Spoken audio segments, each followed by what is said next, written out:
নমস্কার, কেমন আছেন সবাই? আমার মনটা কিন্তু একদমই ভালো নেই। কেন ভালো নেই সেটা সম্পূর্ণটাই শেয়ার করব। প্রথম থেকে শেষ পর্যন্ত ভিডিওটি দেখতে থাকুন। অ্যাকচুয়ালি আমাদের গতকাল রাতে একটা খবর পেয়েছি নিউজ, সেটা হলো আমাদেরই এক কলিগ, মানে আমাদের ক্যাডারের সিএইচও, সে নাকি নিজেকে শেষ করে দিয়েছে।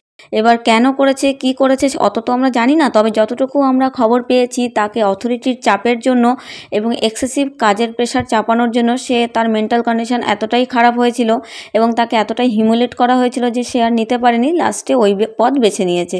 এটা সম্পূর্ণটাই শোনা কথা, জানি না কতটা সত্য কতটা মিথ্যে, কিন্তু সর্বশেষে মনটা তো খারাপ, তাই না বলুন? কারণ একই তো ক্যাডারের, হ্যাঁ জানি আমাদের ডিস্ট্রিক্টের না, অন্য ডিস্ট্রিক্টের, কিন্তু কোথাও না কোথাও একটা টান তো থেকে যায়, কারণ একই ক্যাডারে কাজ করি। খবরটা শোনার পরে মনটা এতটা খারাপ হয়ে গেছে বলার বাইরে। তো কোনো কিছুই মন লাগছিল না কাজে, যে আমরা কি করছি, প্রতিদিন মানুষকে এত সার্ভিস দিচ্ছি, তারপরও এরকম কেন হচ্ছে। এখন তো আর কিছু চাওয়ার নেই, চাওয়ার মধ্যে শুধু এইটুকুই বলবো যে ভগবান তার আত্মার শান্তি দিক। এবং তার একটা ছোট্ট 5 বছরের শিশু আছে, সে এত তাড়াতাড়ি মা হারা হলো, এই প্যাথেটিক বিষয়টি আর মেনে নেওয়া যাচ্ছে না। এবং এটাই চাইছি তার যেন পরিবার একদম ন্যায় বিচার পায়, নিরপেক্ষ তদন্ত হয়। তার পরিবারের মেন্টাল কন্ডিশন আমি বুঝতে পারছি ভালো করেই, কারণ কাউকে কাছের মানুষকে হারানোর যে কি কষ্ট, সেটা যে না হারিয়েছে সে একদম বুঝবে না। তো সেটা আমি ভালো করেই বুঝতে পারছি। আর তারপরে সেন্টারে এসে হলো আর এক কাণ্ড, সেটা আপনারা দেখতে থাকুন। ভালো করে দেখো দিদি, ওইখানে তো সিস্টাররা একদম হাসপাতালে মাথায় করে নিয়েছিল না। এই যে এখানে সিরাম ভিডিআরএল নন রিঅ্যাক্টিভ নেই, ঠিক আছে? এইচআইভি 2 নন রিঅ্যাক্টিভ, এটা হচ্ছে ব্লাড গ্রুপিং। আর এস টাইপ হচ্ছে বি পজিটিভ, আপনার বি পজিটিভ ব্লাড গ্রুপ, হ্যাঁ। আর হচ্ছে এখানে হ্যাঁ ব্লাড ফর এইচবি হচ্ছে আপনার, যেটা হচ্ছে হিমোগ্লোবিন রক্তের মাত্রা, সেটা হচ্ছে 12.3 গ্রাম, ঠিক ভালো আছে ভালো আছে। তাহলে প্লাজমা গ্লুকোজ আর লেভেল 75 mg, কিন্তু এখানে কোথায় হেপাটাইটিস বি লেখা আছে? দেখো দেখো দেখো দেখো দেখো দিদি, ভালো করে মাথাকে তো খারাপ করে দিচ্ছে এখানে নেই কিছু, আমি কি গাধা? এই যে এইচআইভি 2 নন রিঅ্যাক্টিভ মানে হচ্ছে পজিটিভ না, ঠিক আছে? সিরাম ভিডিআরএল টেস্ট, এখানে এইচবিএসএস এর কথা লেখাই নেই কিছু। অন্য রিপোর্ট আছে আর কোনো? না, রক্তের রিপোর্ট একটাই। এখানে কোথায় আপনাদেরকে কোন সিস্টার দেখতে পেল যে এটা একটা সিস্টার না, 3টা সিস্টার ছিল এখানে? তাহলে অন্য রিপোর্ট আছে, এই রিপোর্ট না। এখানে কিন্তু ওকে একদম সেফটি রেখে দিল, জানো না, একদম মাথা খুলে শেষ করে দিছিল আমার সুদ্ধা। AB group and RS type B positive, আর কোনো রিপোর্ট আছে দাদা? না, রক্তের একটাই রিপোর্ট। এই শোনো, আর কোনো টেস্ট আছে নাকি? এবার কি ঘটনাটি হয়েছে সেটা আপনাদের সঙ্গে শেয়ার করছি, এক্সপ্লেন করছি পুরো বিষয়টা। এই যে দেখতে পাচ্ছেন যে ক্লায়েন্টটি বসে আছেন, তার এখন টেস্ট হচ্ছে। তো এনার ওয়াইফ প্রেগনেন্ট ছিলেন এবং ডেলিভারির জন্য হসপিটালে ভর্তি হয়েছিলেন, এবং সেখানেই কোনো সিস্টার দিদি বলেছেন যে তার হচ্ছে এইচবিএসএসজি পজিটিভ, তাহলে আপনারা আগে থেকে কেন বলেননি?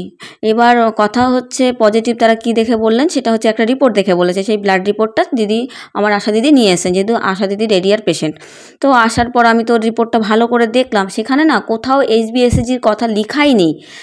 ওখানে লেখা আছে blood grouping and RS type B positive. এবার ওই বি পজিটিভকে তারা কি হেপাটাইটিস বি ভেবেছে কিনা আমি জানি না, ভুল তো হতেই পারে, মানুষ মাত্রই হতে পারে। কিন্তু আমার আশা দিদিকে প্রচণ্ড পরিমাণে বকেছে, এবং আমার ক্লায়েন্টের হাজব্যান্ডকেও প্রচণ্ড পরিমাণে বকেছেন। তো তার জন্য তাকেও নিয়ে আসা হয়েছে টেস্টের জন্য, তার নেগেটিভ এসছে। কিন্তু বিষয়টা হয়ে গেল যে কি হলো ব্যাপারটা। তারপরে আমি আবার, যেহেতু দেখুন মানুষের চোখে অনেক সময় ধাঁধালো হয়ে যায়, তার জন্য আমি আবার এই রিপোর্টটা দুজনকে পাঠালাম একজন ডক্টরের কাছে এবং একটা আমার সিনিয়র দিদির কাছে, যে কনফার্মেশনের জন্য। তারাও সেম কথা বললেন যে এখানে এইচবিএসএসজির কোনো কথা লেখাই নেই।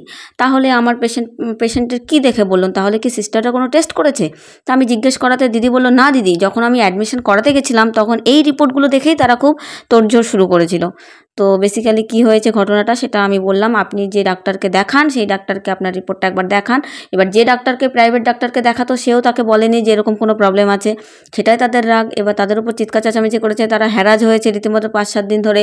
তো এটার একটা রাগ। আমি বললাম ঠিক আছে, আপনি আগে শান্ত হন, ভুল মানুষ মাত্রই হয়, আপনি যান আপনার ডক্টরের কাছে, এই রিপোর্টটা দেখানোর পরে আপনি কি একবার জিজ্ঞেস করবেন যে দিদিমণি সত্যিই কি কোনো অন্য কোনো রিপোর্ট দেখে কোনো কিছু ধরা পড়েছে, না আমার এই রিপোর্টটা দেখি? তাহলে তো ক্লিয়ার হতে হবে না। পেশেন্টগুলো কিন্তু এতদিন ফোবিয়া নিয়ে বেঁচেছিল, আর বাড়িতে একটা ছোট বাচ্চা আছে। তো মনের পরিস্থিতি কি হয়েছে বলুন তো, এই 4-5টা দিন কী করে কাটিয়েছে।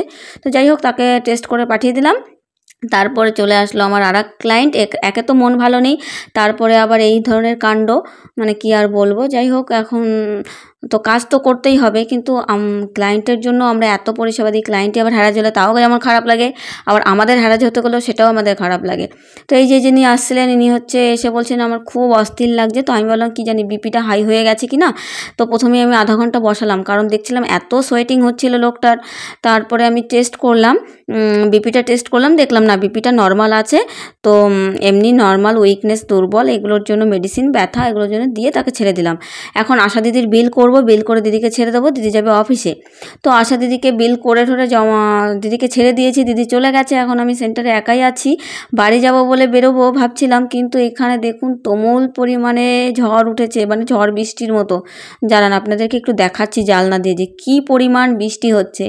এই বৃষ্টিতে তো আমি বেরোতে পারবোই না, আর এই বৃষ্টি কতক্ষণে থামবে তার কোনো গ্যারান্টি নেই। মোটামুটি 2 থেকে 3 ঘন্টা টানা বৃষ্টি হয়েছে, আমি 3 ঘন্টার জন্য আটকে ছিলাম। এখন বৃষ্টিটা একটু কমেছে, তাই বাড়ি ফিরে যাবো এই ফাঁকে, না হলে আবার আটকে পড়বো। চলুন, bye, thanks for watching and subscribe, follow করতে ভুলো না।